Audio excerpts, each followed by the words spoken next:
Google just put up a photo of the Pixel 4a on its store. Okay. This got to be the weirdest, most mysterious, least mysterious launch ever. We know everything about the thing except when and where we can get the thing. And it does not feel tactical. It feels accidental. Feels like they're just stumbling into this launch. We've seen the render everywhere, so maybe they don't even care at this point. Right. Part of me thinks Google is such a diversified company. They were running surveys on this product prior to having any kind of event. They were making fun of the leaks on the previous version. I think they even used part of one of my leak videos. I feel like they sent an email. Can we use part of that? They're just cracking fun at it. Yeah. They are so diversified that even the launch of a phone is kind of just another thing they're doing in the scope of all the variety of things they're doing. So that's kind of fun, the fact that they don't take it too seriously. But it also just feels sloppy. In a way, yeah. If we're being honest. Yeah. There are some people that must have been working on this thing that care about this thing, and now it's just stumbling out and flopping and flailing. They're like, hey, man, I worked hard on this. Can we have a nice reveal?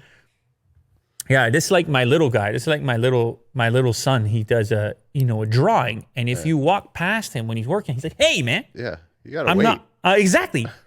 He's like, "I'm not finished this drawing yet," and I respect it. I say, you know what? You're gonna have your moment. You have your reveal. But whoever's drawing the Pixel 4a is, they do not apparently receive that same treatment. That people have been peeking at this drawing like crazy.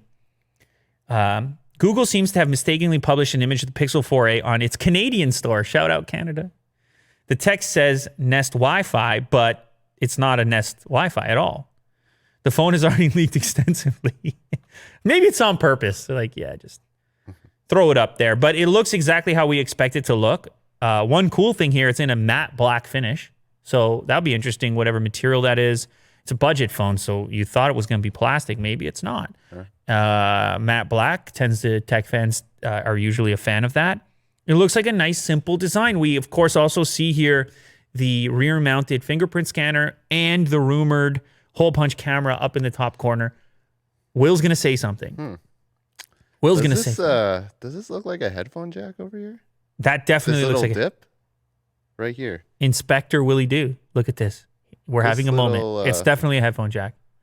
Oh, okay. Yeah, headphone jacks seem to be important at the value entry level prices. That seems to be where people really are looking for that headphone jack, which is bizarre because you would think it's the flagship that delivers everything, but the flagship expects you have the expensive wireless things. Right.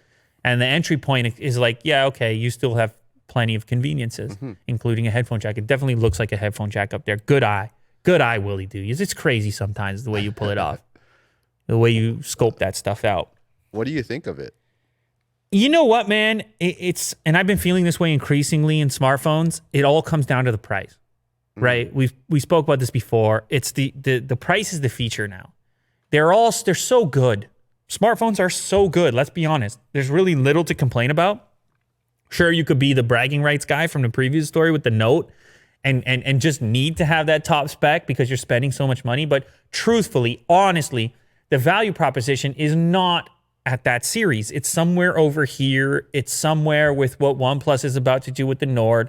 It's in this $400, $500, $600 range.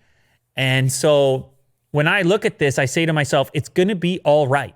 The phone is going to be pretty good. I can pretty much say it. I mean, hopefully they fix the battery life thing. If the battery life is decent, then I'm certain the phone will be decent. The question being now, where does it fit price-wise? Are they going to be able to get below 300 or around 300? Because then it's a whole different conversation. I got to adjust everything to the price is now the killer feature, not any one killer feature, because it across the board, everything got so good. Yeah.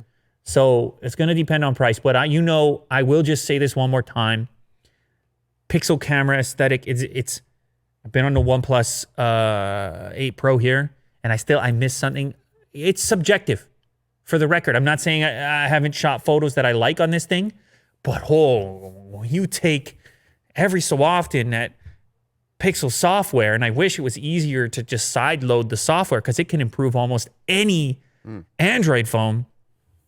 When you just pop open a Pixel phone, you snap something, it's hard to take a bad photo. Telling you, software. So that's something I'll be interested to find out when this phone finally actually launches instead of these weird, wacky. But this could be good news. The fact that it was on the Google Canada store, it could mean that the assets are in the system. They're getting close to actually launching it, Right. or not, or they're just goofing on us still. I don't know. Goofing.